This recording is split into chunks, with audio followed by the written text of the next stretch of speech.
కామారెడ్డి జిల్లాలోని అయ్యప్ప షాపింగ్ మాల్లో భారీ అగ్ని ప్రమాదం జరిగింది. అర్ధరాత్రి సమయంలో మాల్లో మంటలు చెలరేగాయి. క్రమంగా చెలరేగిన మంటలు షాపింగ్ మాల్లోని 4 అంతస్తుల మేర వ్యాపించి దట్టమైన పొగతో ప్రాంతమంతా నిండిపోయింది. దాంతో స్థానికులు ఇబ్బందులకు గురయ్యారు.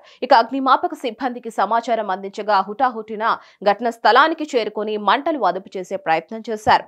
జేసీబీ సహాయంతో షాపింగ్ మాల్ షట్టర్లు తొలగించి మంటలను ఆర్పేందుకు ప్రయత్నిస్తున్నారు.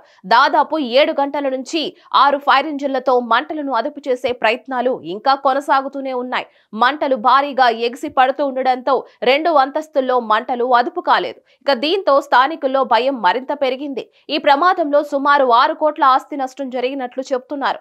షాపింగ్ మాల్లోని వస్త్రాలు, ఫర్నిచర్ కాలి బూడిదయ్యాయి. దీనిపై కేసు నమోదు చేసుకుని దర్యాప్తు చేస్తున్నారు పోలీసులు. మరిన్ని న్యూస్ కోసం please like, share and subscribe to hit TV.